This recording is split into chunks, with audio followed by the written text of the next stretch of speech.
Welcome to The Voice of Retail. I'm your host, Michael LeBlanc. This podcast is brought to you in conjunction with Retail Council of Canada. In this special episode, I'm picking up my conversation with two of retail's brightest thinkers, live from the virtual stage of the Retail Council of Canada's Retail Marketing Forum in late October. It was my pleasure to welcome Jeff Tate, Chief Innovation Officer at Henry's, and Ian Rosen, Executive Vice President, Strategy and Direct with Harry Rosen. We delve into the dynamics of managing and building a high-performance team through the COVID era, and how to bring the values of DEI to life inside each and every retail organization. Let's listen in now. I'd like to welcome Jeff Tate with Henry's and Ian Rosen with Harry Rosen to join me on the virtual stage. Now, this session will expand your mind about key players needed on the team, how DEI values are included in the team building process, and how the added value experience that marketers can bring in building diverse thinking teams across the organization. So, Ian, Jeff, welcome. Thank you. Great to be here. All right. Thanks, guys. All right. So you're both with very well-known brands, and people can read up on you on LinkedIn if they haven't already. And you probably know lots of folks in the audience. So I'm going to ask you both the same question, something a little fun.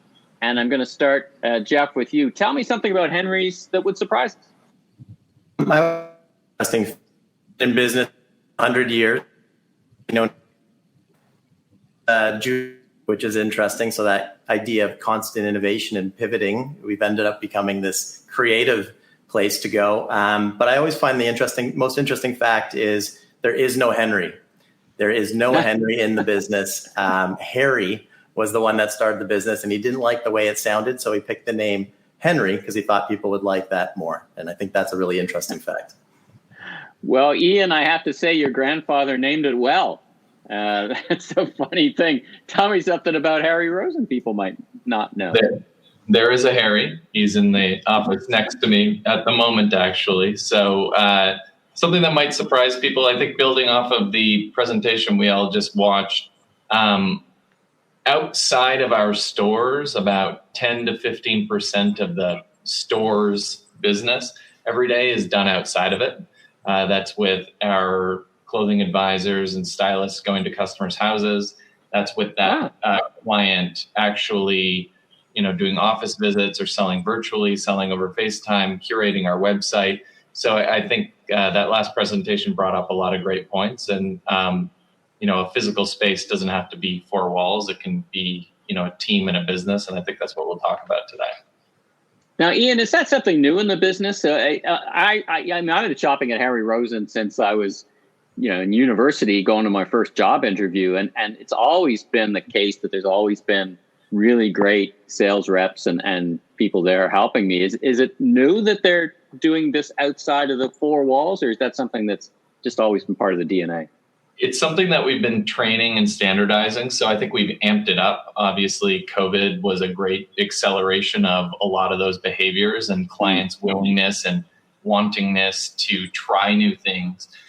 We always had a vision when it comes to the term digital of bringing the experience that we were doing such a great job of in store to the online world. So we just had to train our people to bring that personalized feel, touch, to digital outreach, which is something that we work on every single week. Exercises, scenarios, ways of inspiring the client. How are you going to catch them with something that, stops them in their tracks and lets you're, reaching out to them and thinking about them specifically. So it's an evolution of old habits and old capabilities.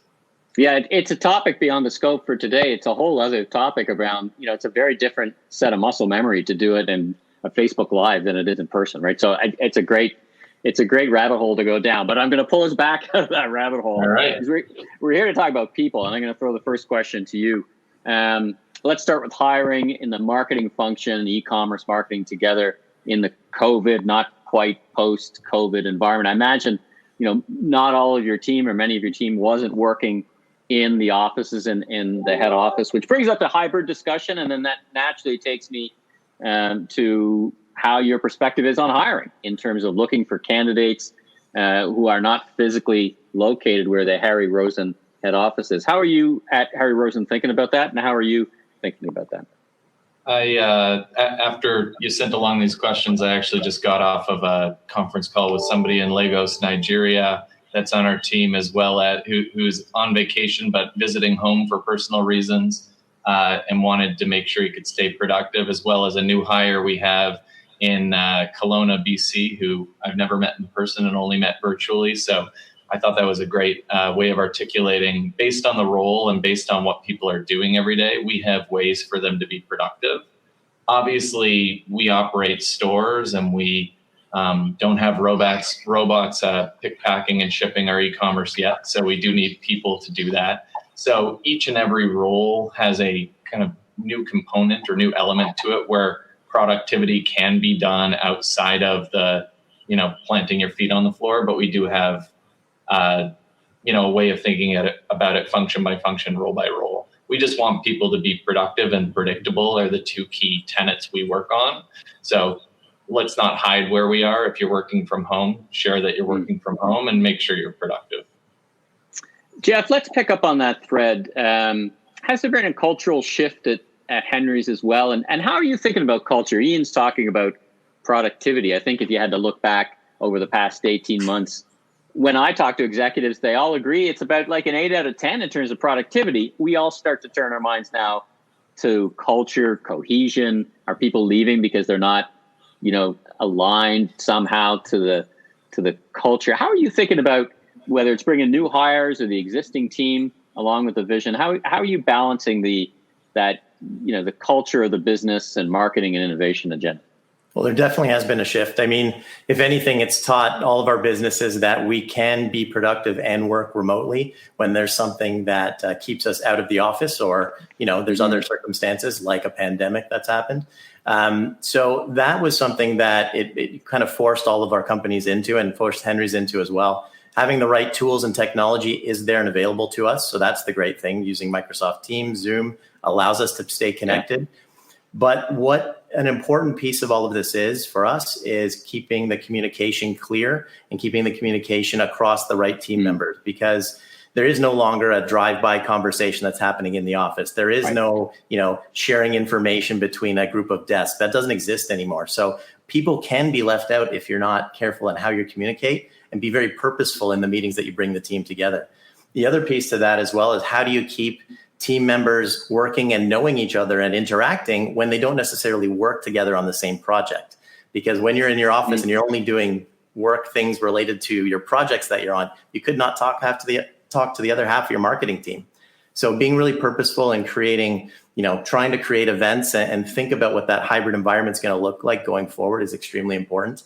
And I think we've been pretty successful, but there's more work we're doing in the background, because we know that this hybrid office environment is something that's going to stay. Employees like it. They like to have the flexibility. And how do we keep, that culture continuing to grow? And to Ian's point, some team members, on my innovation team, they live in Europe. So it's not like they pop into the office every once in a while. So how do we keep our conversations going and our team working? I think it's about being really purposeful and really clear on how we can include people and keep them in the loop. Now, speaking specifically of some of your team being in Europe or wherever, is that something that would have happened pre-COVID? Is this something that's so new? Or? That team was pre-COVID, because we were looking for very specific talent and very specific skill sets. However, in our core business, we also have had team members that during COVID have moved, and they're in a totally different province now. And they're still working just as effectively and interacting with the teams at the same level. So I think it's a combination of both. And being able to successfully do it is something that I think we've done well to this point, but we're not stopping there. There's a lot of good conversations happening at the exec level of how we continue that culture build. Ian, I was reading two interesting marketing journal kind of academic research reports. And one was basically the conclusion, if I can paraphrase, that there's not actually a lot of evidence that's not anecdotal, that the kind of drive-by, tap on the shoulder, working together creates a lot of innovation in marketing. It actually has been lately just the opposite. Everybody puts their headphones on and they're actually talking to somebody next to them in Slack. So they could be in Nigeria or they could be in Europe.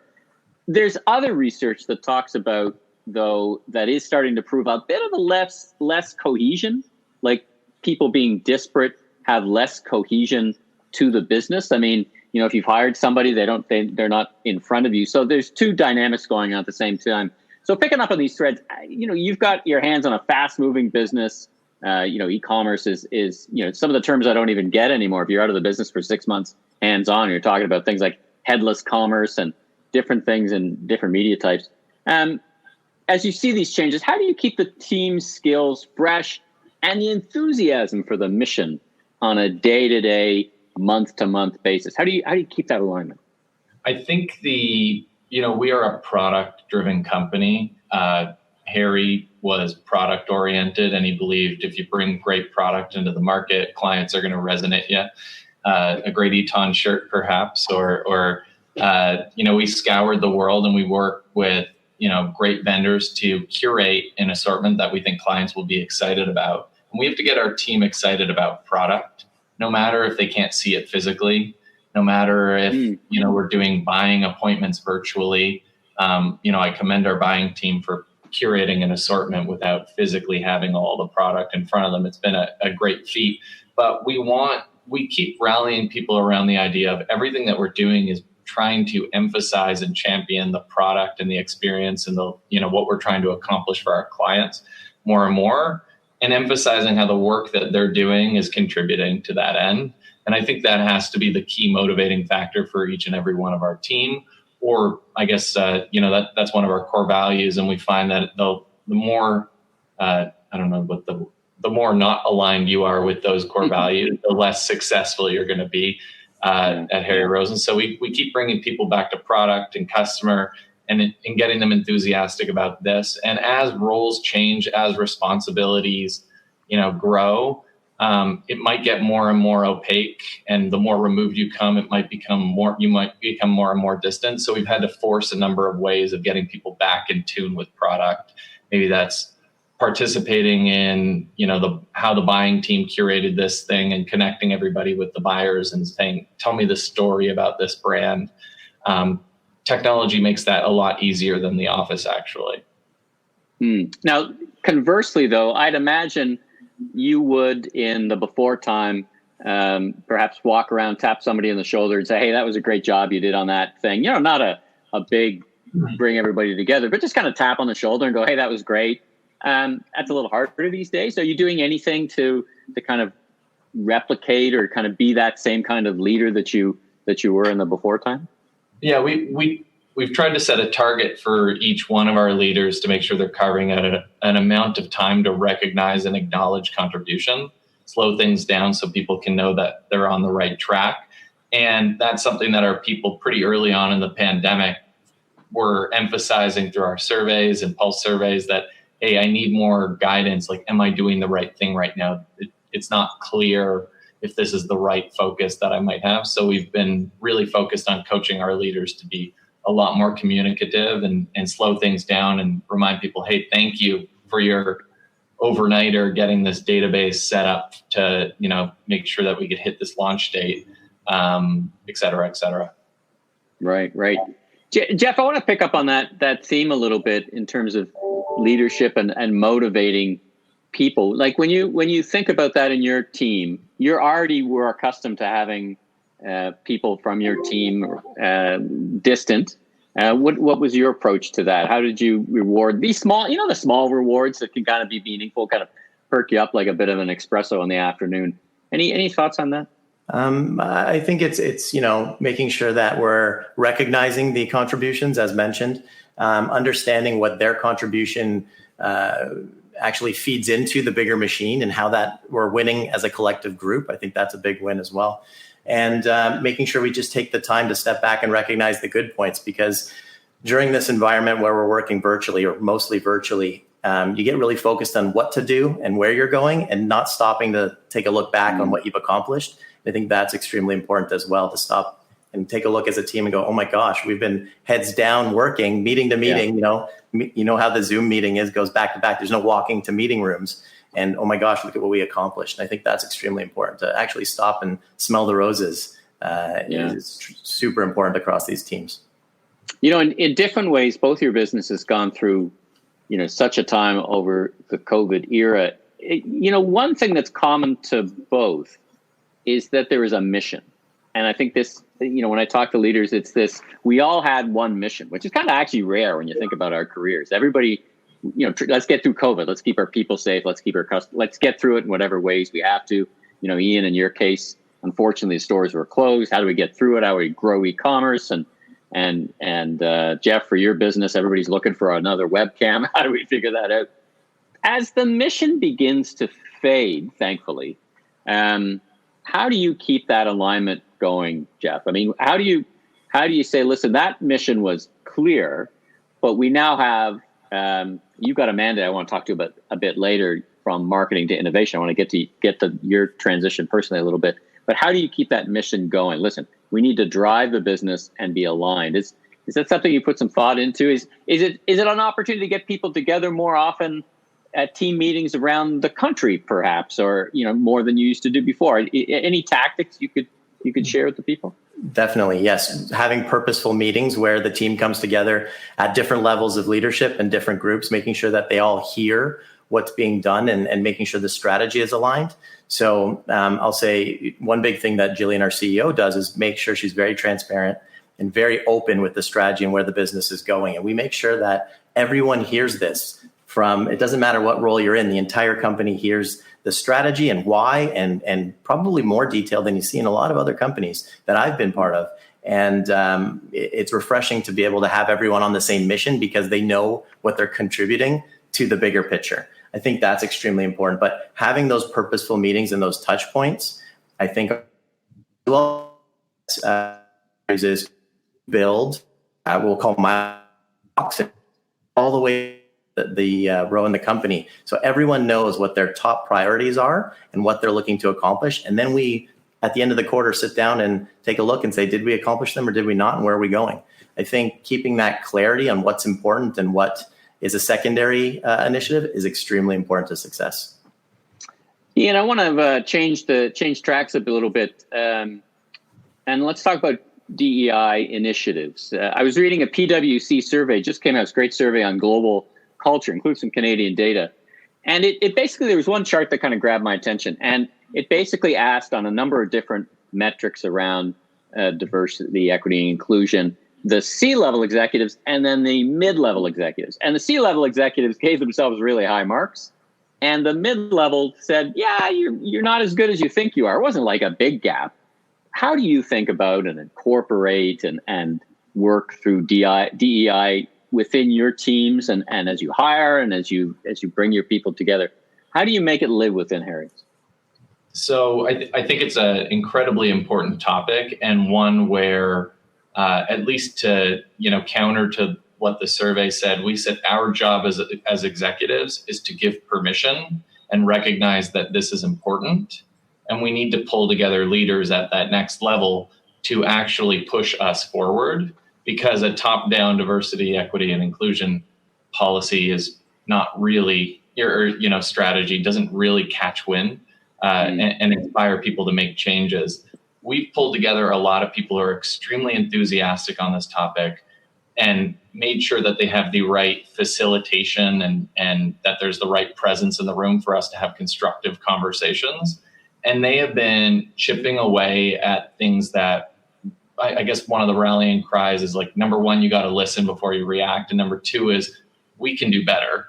Like, no matter what we want to put out there and, here's how great we are, we can always do better. So we're having that team champion and challenge each one of our policies, the way we hire, the way we measure success in this area, the way that we're, as an example, presenting our brand. Is that reflective of the, customer base?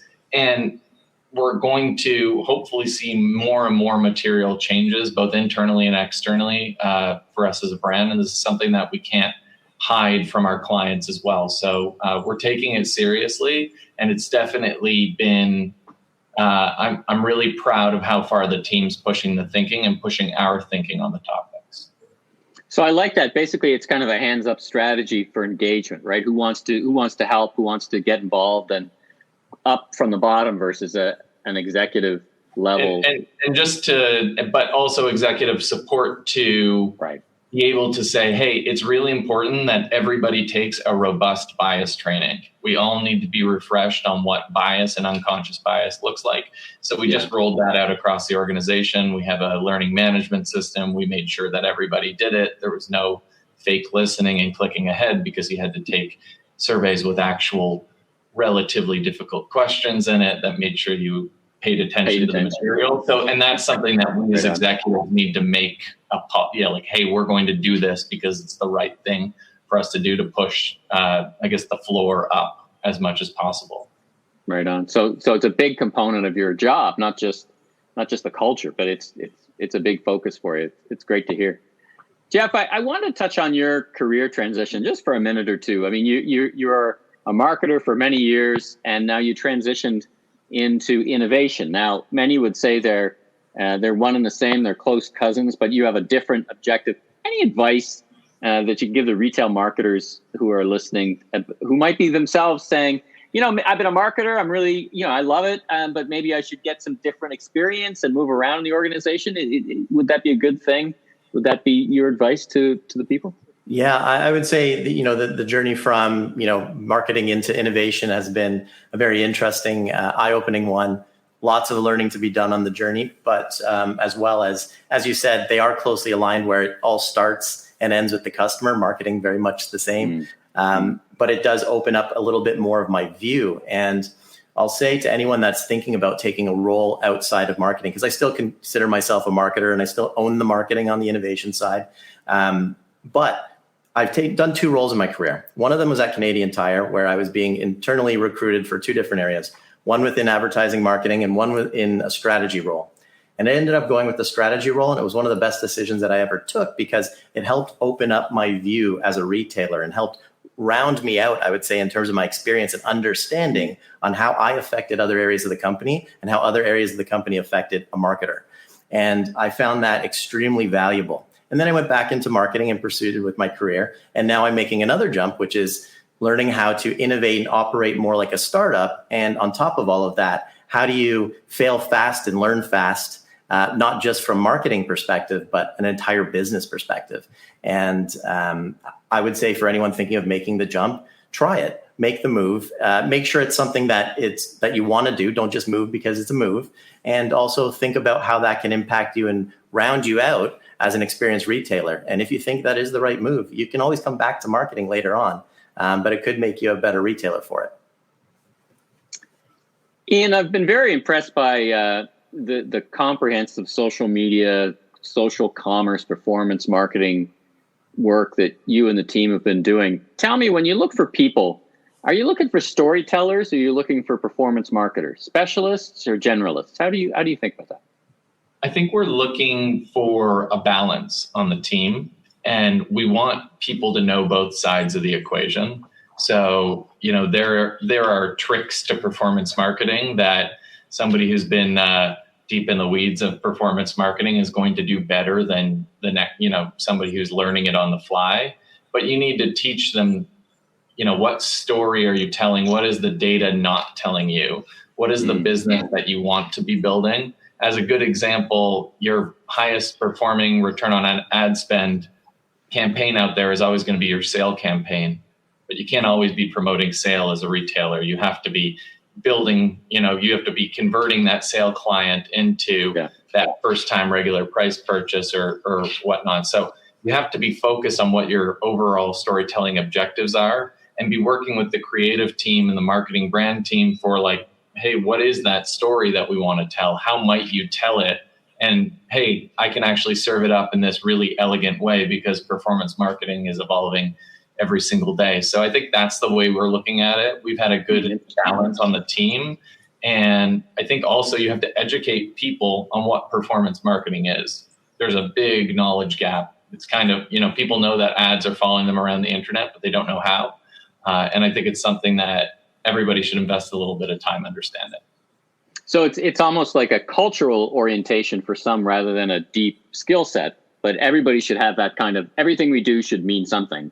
And at the end of the day, we're in business as retailers, to build brand, but ultimately to sell amazing product to our great customers, right? New product or existing.